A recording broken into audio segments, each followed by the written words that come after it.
हो गया, इसमें ट्रांसवर्सल ए डी हो जाएगा, एडी ट्रांसवर्सल है। तो इसमें बोला है इफ अ ट्रांसवर्सल इंटरसेक्ट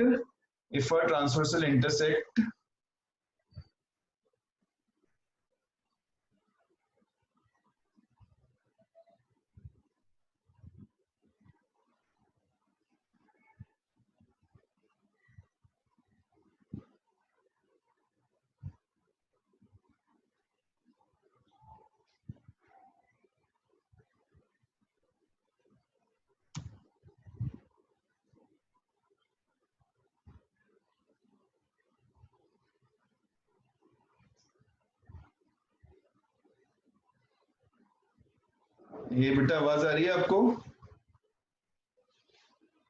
बच्चों आवाज आ रही है? Yes sir. ओके, तो इसमें बेटा आपको जैसे दिया हुआ है if a transversal intersect two lines such that bisectors of pair of corresponding angles are parallel, then prove that two lines are parallel. तो ये ट्रांसवर्सल दो लाइंस को इंटरसेक्ट कर रहा है, मतलब यहाँ पे आप लिख सकते हो गिवन में ट्रांसवर्सल, यहाँ पे आप लिख सकते हो transversal AD intersect PQ and RS at point B and C respectively, यानी कि यहाँ पे AD जो है वो PQ को और RS को इंटरसेक्ट कर रहा है B और C पॉइंट पर, ठीक है, B और C पॉइंट पर इंटरसेक्ट कर रहा है। तो यहाँ पे लिखा है transverse intersect two lines such that bisector of pair of corresponding angles are parallel. So bisectors are parallel, यानी कि यहाँ पे ये वाला इसका बाइसेक्टर है, अगर ये एंगल ए है तो ये भी एंगल ए हो जाएगा, और साथ में अगर ये वाला एंगल बी है तो ये भी एंगल बी हो जाएगा। एंड ये तो फर्स्ट पार्ट गिवन था, सेकंड पार्ट में आपको गिवन है जो बीई है वो पैरेलल टू सीजी है, जो बाइसेक्टर्स हैं वो आपस में पैरेलल हैं, बीई जो है वो सीजी के पैरेलल है, BE is parallel to CG, ये आपको गिवन है। तो यहाँ पे आपको प्रूफ क्या करना है, टू प्रूफ, आपको प्रूफ करना है कि PQ will be parallel to RS, आपको प्रूफ करना है PQ will be parallel to RS। तो यहाँ तक कोई इशू? ये सब गिवन है क्वेश्चन में, ये सारी चीजें गिवन है। यस सर, यस सर, मेरे को थोड़ा समझ नहीं आया, मैं थोड़ा लेट ज्वाइन करा था। अब आ रहा है बेटा? नहीं सर, एक बार सर आप रिपीट कर दो। ओके, तो इसमें जैसे क्वेश्चन देखोगे ना, तो क्वेश्चन में लिखा है कि there are two lines intersected by a transversal. तो अगर हम क्वेश्चन में देखेंगे तो क्वेश्चन में दिया हुआ है there are two lines intersected by a transversal, यानी कि AD ट्रांसवर्सल है और ये ट्रांसवर्सल PQ और RS को इंटरसेक्ट कर रहा है, ये ट्रांसवर्सल PQ और RS को इंटरसेक्ट कर रहा है at point B and C। ये कौन से पॉइंट्स पे इंटरसेक्ट कर रहा है? B और C पॉइंट्स पे इंटरसेक्ट कर रहा है। Yes sir. मतलब PQ को और RS को B और C पे इंटरसेक्ट कर रहे हैं। फिर उन्होंने बोला है now you have to show that the bisectors of a pair of corresponding angles are parallel if bisector of a pair of corresponding angles are parallel। तो अगर इसके बाइसेक्टर्स कॉरस्पॉन्डिंग एंगल्स के पैरेलल हैं, यानी कि ये पूरा एक कॉरस्पॉन्डिंग एंगल था ABQ और BCS, ABQ और BCS कॉरस्पॉन्डिंग एंगल्स हैं, तो इनके बाइसेक्टर्स पैरेलल हैं, यानी कि हमारे पास आ जाएगा BE और CG पैरेलल है। तो दो चीजें गिवन है, एक तो AD ट्रांसवर्सल है PQ और RS का, और दूसरा है BE पैरेलल टू CG।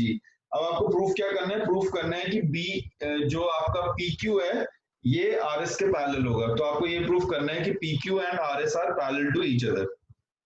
यहां तक देखो, यहां तो कोई डाउट है? No sir. ओके, सर इसमें बेटा करोगे कैसे? यहाँ पे अगर हम देखेंगे ये लाइन इसके पैरेलल है, ये गिवन है, ये लाइन अगर इसके पैरेलल है तो ये वाला एंगल और ये वाला एंगल और जो नीचे वाला एंगल है वो दोनों कॉरस्पॉन्डिंग एंगल्स हो जाएंगे। अगर ये लाइन इसके पैरेलल है, ठीक है, ये लाइन इसके पैरेलल है, तो ये दोनों एंगल्स इक्वल हो जाएंगे। Yes sir. इवन ना ABE और BCG की बात करो, क्योंकि हम यहाँ पे लिख सकते हैं as BE as BE is parallel to CG, as BE is parallel to CG, and AC is transversal, and AC is transversal, and AC is transversal. So BE is parallel to CG and AC is transversal. Now you check only this figure. ये वाली figure check करो. यहाँ पे आपके पास कहीं पे A है, यहाँ पे B है, यहाँ पे E है. ठीक है, और फिर ये पीछे भी जा सकती है लाइन, एंड यहाँ पे आपके पास G है, and this point is C, and again it can go back. तो क्या ये वाला एंगल और ये वाला एंगल बराबर होगा? लेट अस से ये Yes, एंगल sir. भी है, they are corresponding pair of angles. So therefore हम कह सकते हैं therefore angle A is equal to angle B, angle A is equal to angle B, because they are corresponding pair of angles. They are corresponding pair of angles. There are corresponding pair of angles. यहाँ तक check करो, यहाँ तो कोई problem है? मतलब ये जो ऊपर वाला एंगल है, ये जो ऊपर वाला एंगल है, ये इसके बराबर हो जाएगा क्योंकि ये कॉरस्पॉन्डिंग पेयर ऑफ एंगल्स है. ट्रांसवर्सल के साथ दो पैरेलल लाइंस को इंटरसेक्ट करेगा अगर ट्रांसवर्सल, तो और ये लाइंस दोनों पैरेलल अगर होंगी तो ये दोनों एंगल्स भी आपस में इक्वल होते हैं. यहाँ तो कोई डाउट? सर एक डाउट था, अगर आपने बोला था कि जो A है सेकंड वाले B से लाइक वो दोनों इक्वल है, तो हम लाइक दोनों तो अलग अलग ले रहे हैं, लाइक ओके ठीक है अलग ले रहे हैं, लेकिन अगर हम वहाँ पे A ले रहे हैं तो वो इनमें से कोई भी B से इक्वल हो सकता है ना, क्योंकि दोनों भी नहीं, आपको सिर्फ ये ऊपर वाला एंगल ट्रेस करो, क्योंकि ना ट्रांसवर्सल के साथ एंगल बनता है ना, ये दोनों नहीं ले सकते, ये वाला A और ये वाला B नहीं ले सकते हैं. आपको ट्रांसवर्सल के साथ जो एंगल्स बन रहा है वो लेना है. सो पैरेलल लाइंस और ट्रांसवर्सल के साथ एंगल्स बनना चाहिए. तो ये वाले जो ऊपर वाले एंगल्स हैं ये पैरेलल लाइंस और ट्रांसवर्सल के साथ बन रहे हैं, पैरेलल लाइंस एंड ट्रांसवर्सल के साथ बन रहे हैं, इसलिए हम लोगों को ये वाले ऊपर वाले एंगल्स लेने हैं. Angle A is equal to angle B. यहाँ तक देखो, यहाँ तक कोई डाउट है तो? No sir. तो अगर A is equal to B होगा इस इक्वेशन से, जैसे A is equal to B है, तो हम यहाँ लिख सकते हैं इफ, या हम लिख सकते हैं as angle A is equal to angle B, then we can say that twice of angle A should also be equal to twice of angle B. अगर हम इक्वल्स को 2 टाइम्स मल्टीप्लाई करेंगे तो दोनों तरफ वैल्यू सेम होगी, twice of angle A twice of angle B के बराबर हो जाएगा, क्योंकि A और B तो बराबर है, ये भी हमने प्रूफ किया ऊपर. यहाँ तो कोई प्रॉब्लम? क्योंकि A और B बराबर है ना, तो ट्वाइस ऑफ एंगल A जो होगा वो ट्वाइस ऑफ एंगल B के बराबर हो जाएगा, twice of angle A twice of angle B के बराबर हो जाएगा. ट्वाइस ऑफ एंगल A को हम लिख सकते हैं, नाउ लेट अस से इसको मैं यहाँ पे कर रहा हूँ, ट्वाइस ऑफ एंगल A को ABQ लिख सकते हैं. So therefore angle ABQ is equal to, और ट्वाइस ऑफ एंगल B को BCS लिख सकते हैं, is equal to angle BCS. तो ABQ BCS के बराबर हो जाएगा. यहाँ तक चेक करो, यहाँ तो कोई डाउट है?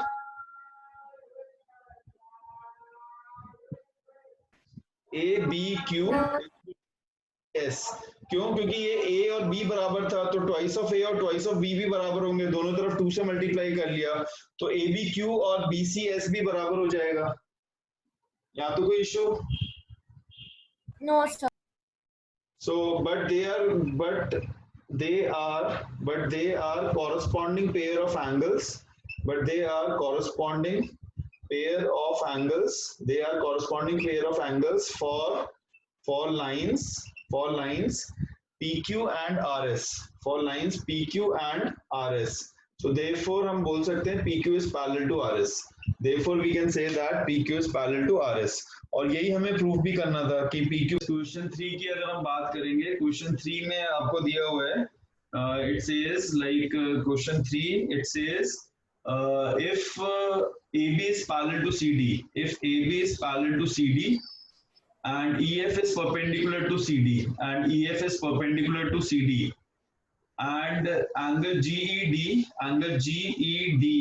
is equal to 126 degrees, is equal to 126 degrees. Okay, then you have to find AGE.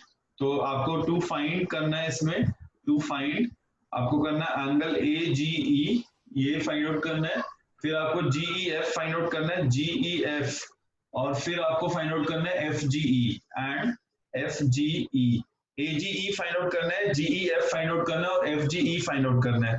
तो ये बेटा आपको ना फिगर गिवन है, इसमें फिगर में आपके पास यहाँ पे A वर्टेक्स है, A पॉइंट है इस लाइन पे, और फिर यहाँ पे आपके पास B पॉइंट है, और साथ में यहाँ पे कहीं पे G है, and then you have F, and then this is C and D। यहाँ पे आपके पास C पॉइंट है, and then we have D point, और फिर यहाँ पे अगर आप देखोगे तो ये एंगल बन रहा है 90 डिग्री का, ये एंगल 90 डिग्री का बन रहा है एट E। आपको AGE पहले फाइंड आउट करना है, AGE, AGE ये वाला एंगल एक तो फाइंड आउट करना है, फिर GEF यानी कि ये वाला एंगल फाइंड आउट करना है, और फिर आपको FGE ये वाला एंगल फाइंड आउट करना है। सो इसमें GED आपको 126 दिया हुआ है, GED is 126, GE and D, तो आपके पास ये पूरा 126 दिया हुआ है, ये पूरा 126 है। तो फर्स्ट ऑफ ऑल ये 90 और ये अगर 126 है तो क्या हम FEG निकाल सकते हैं? Yes, sir. ओके, तो इसमें बेटा क्या करोगे FEG के लिए? जैसे हमारे पास दिस प्लस दिस 126 है ना, तो हम उसको लिखेंगे कैसे?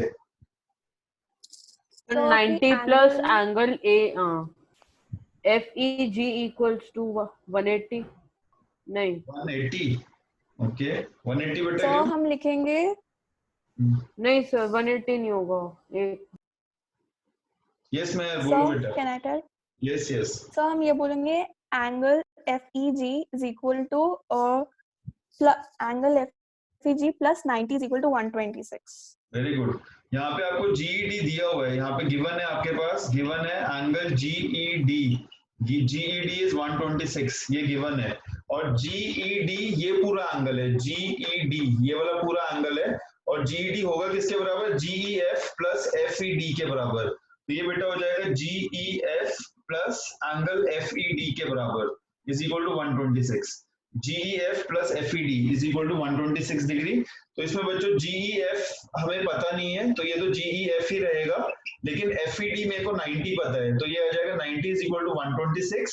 और अगर आप चाहो तो डायरेक्ट भी लिख सकते हो, जैसे मेहर आप बता रहे हो कि GEF plus FED is equal to 126, तो ये आ जाएगा GEF plus 90 is equal to 126, तो एंगल GEF हमारे पास आ जाएगा 126 माइनस 90, और 126 में से अगर मैं 90 को माइनस करूंगा तो कितना आएगा? This will be 36 So degree। 36. यहाँ तक देखो, यहाँ तो क्या प्रॉब्लम है? यहाँ तो कोई प्रॉब्लम है ए पार्ट में? आगे सबको समझ? Yes sir. ओके, इसके बाद बेटा सेकंड पार्ट कैसे करोगे? GEF निकालना है, GEF तो निकल गया ना, AGE निकालना है, AGE and this angle also you have to find. इसमें AB is parallel to CD भी दिया हुआ है, AB is parallel to CD भी गिवन है।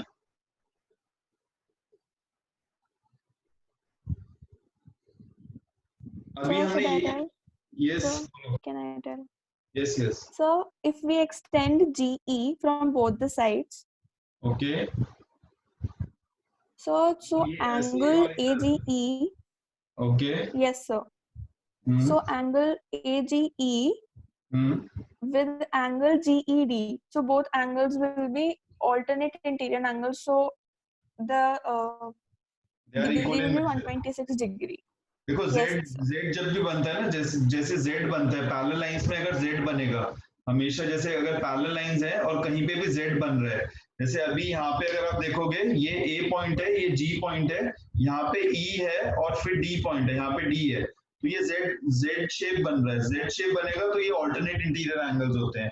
तो और ये पैरेलल भी दिया हुआ है, मतलब it is given that AB is parallel to CD, तो अगर AB पैरेलल टू CD है तो यहाँ पे you are forming this Z, whenever you are forming this Z, तो ये दोनों एंगल्स ऑल्टरनेट इंटीरियर एंगल्स होंगे, और ऑल्टरनेट इंटीरियर एंगल्स में आपके पास जो मेजर होता है वो इक्वल होता है।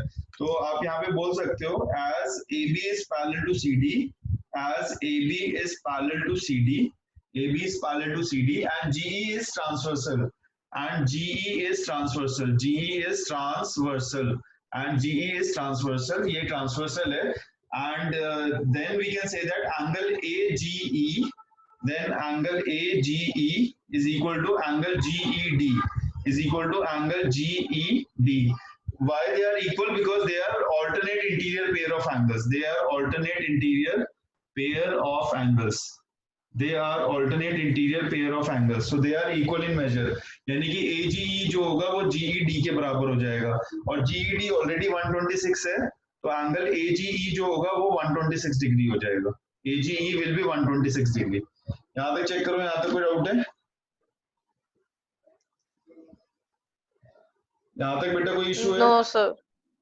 ओके, तो नीलांश इसमें ये बेटा कर सकते हो आप जी, ये FGE फाइंड आउट कर सकते हो?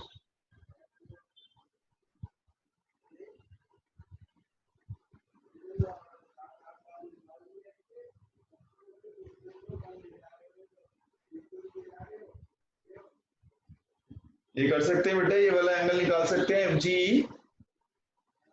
प्रणव आप निकाल सकते हो ये एंगल FGE.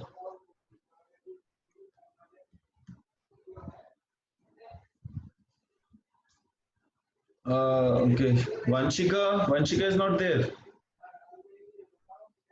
Okay, शिष्टि आप कर सकते हो बेटा. शिष्टि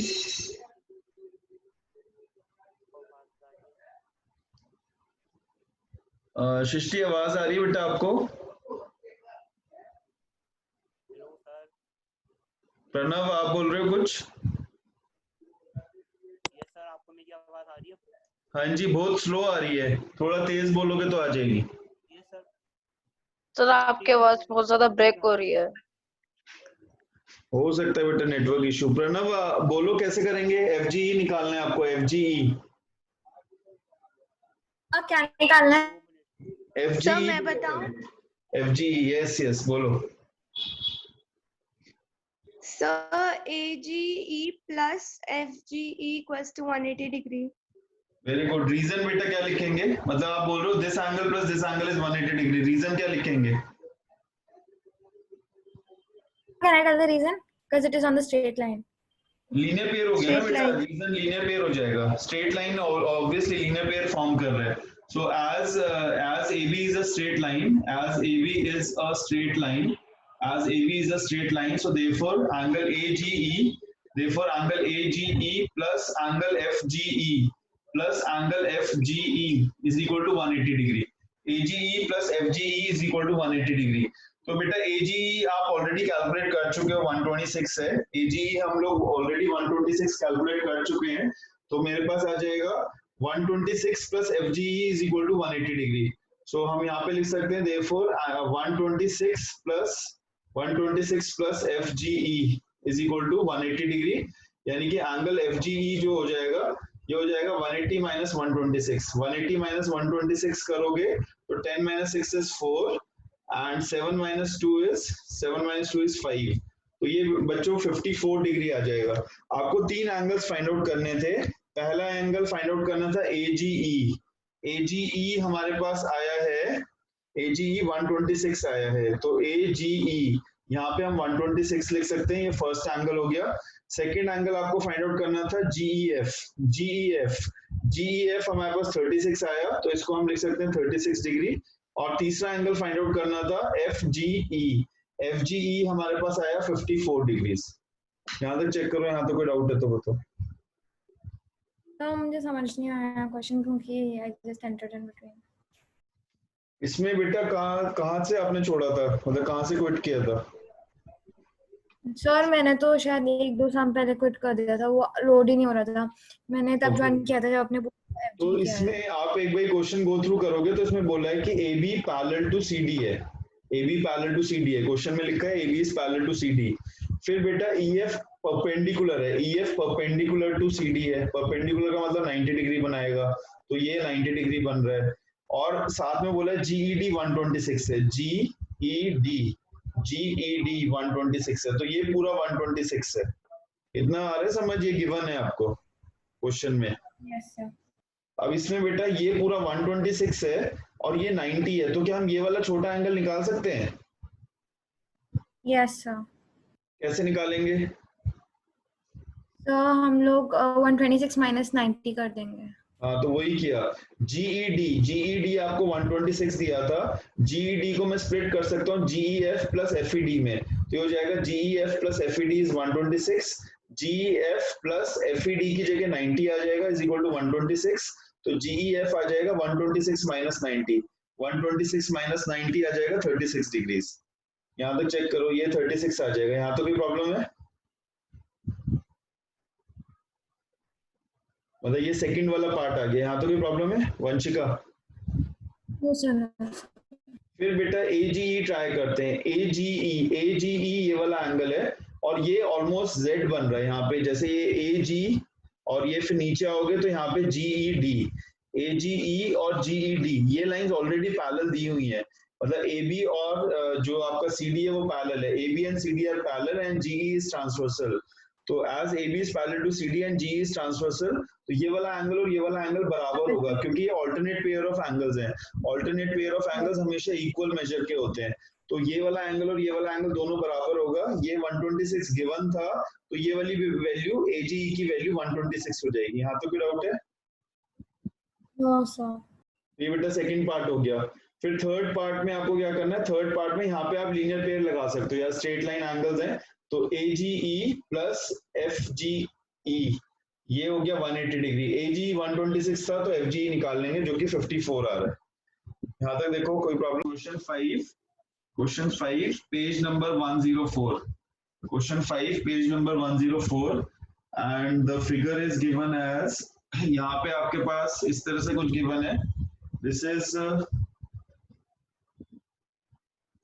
A, then you have B, AB and यहाँ पे कोई पॉइंट P है और फिर नीचे आपको दिया हुआ है C and then D, C and D, you have CD और फिर यहाँ पे आपके पास है ये P इससे ज्वाइन करना है और इसको इससे ज्वाइन करना है, तो यहाँ पे ये 50 डिग्री दिया हुआ है, यहाँ पे Y दिया हुआ है and this is 127 and this is X। तो ये फिगर है, इसमें आपको गिवन में आपको दिया हुआ है AB is parallel to CD, AB is parallel to CD, ये पहला कंपोनेंट गिवन है, AB is parallel to CD। दूसरा इसमें दिया हुआ है angle APQ, angle APQ is given as 50 degree, angle APQ is 50 degree and angle PRD is equal to 127 degree, PRD is equal to 127 degree. इसमें बच्चों X और Y find out करना है। सो कोई ट्राई करेगा इसको मेहर के अलावा? इसने कर रखा है, और कोई ट्राई कर सकता?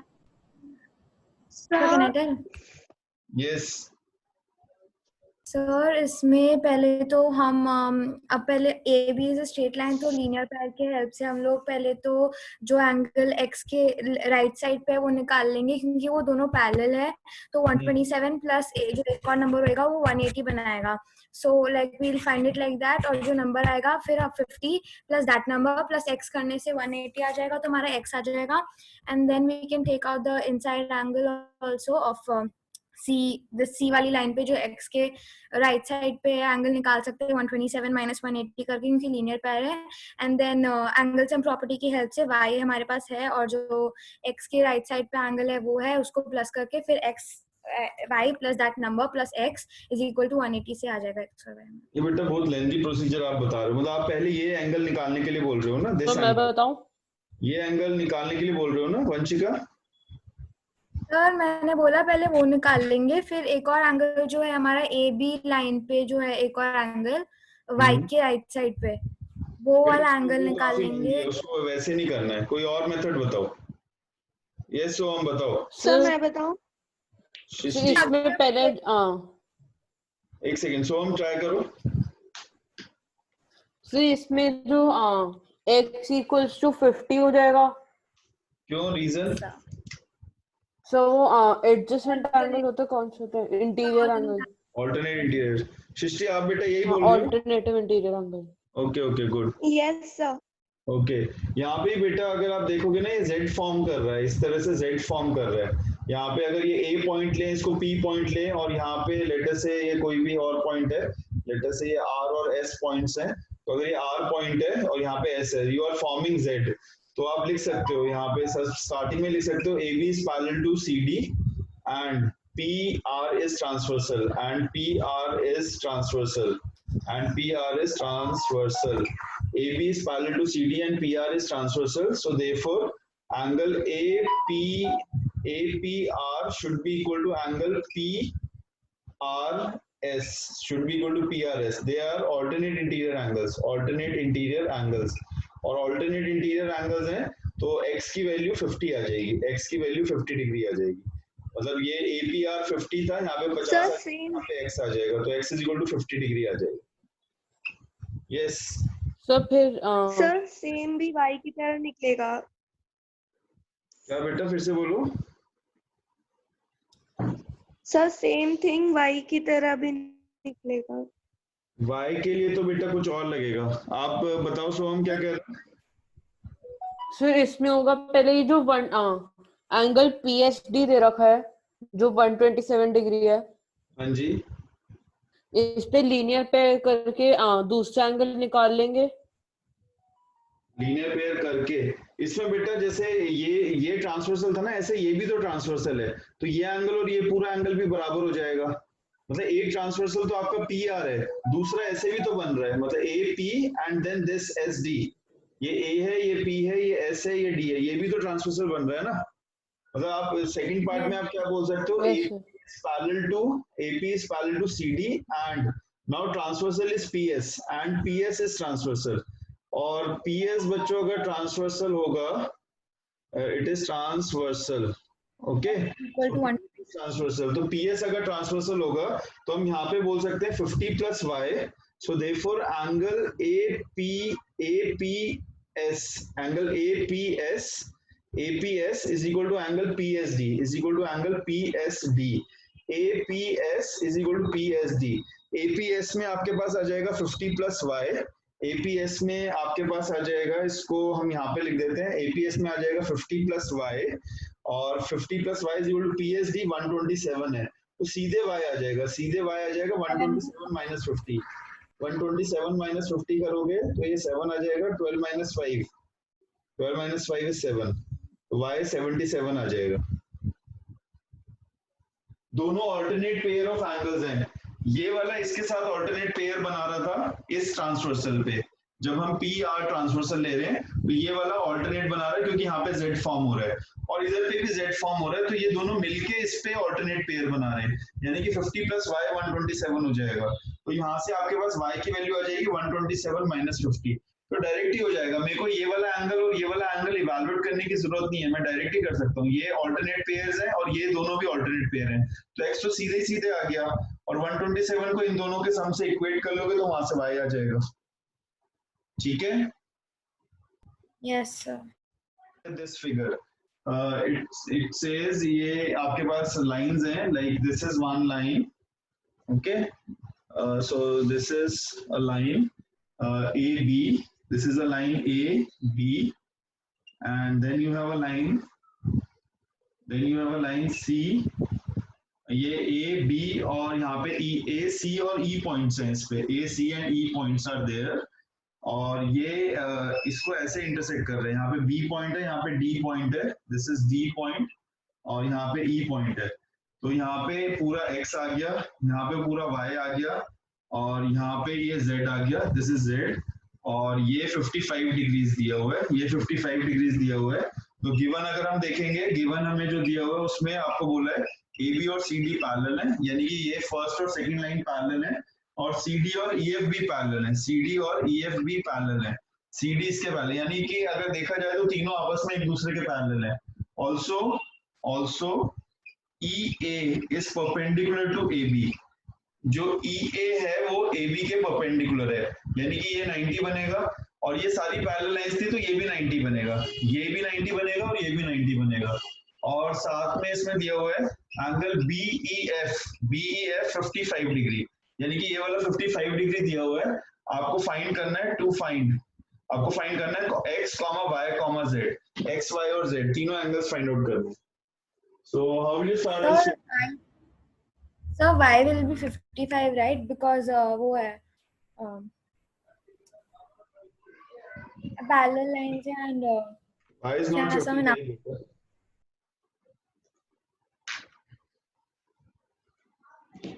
Yes. What will you do? So Yes.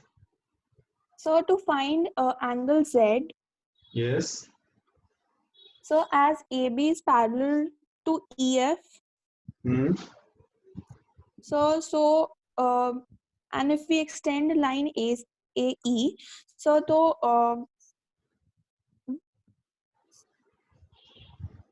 देखो इसमें ना सीधे सीधे AB पैरेलल BC, AB तो पैरेलल हमारा वो CD, AB parallel CD parallel EF, ये दिया हुआ है AB parallel BC parallel EF, और साथ में AE जो है वो परपेंडिकुलर भी है, AE परपेंडिकुलर टू AB है, तो इसका मतलब है AE will be perpendicular to CD also and AE will be perpendicular to EF also.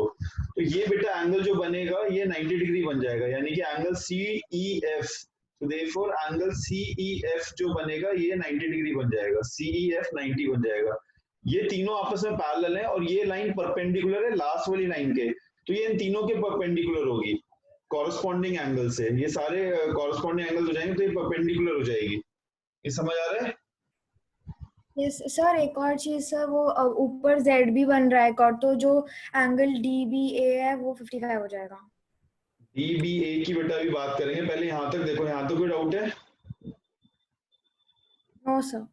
तो CEF को हम लिख सकते हैं Z plus 55, Z plus 55 is equal to 90, CEF को हम लिख सकते हैं Z plus 55, तो इसमें बेटा यहाँ पे आ जाएगा Z is equal to 90 minus 55, 90 minus 55 is 35, Z is equal to 35 degrees। पहले यहाँ तक चेक करो, यहाँ तक कोई डाउट है? नो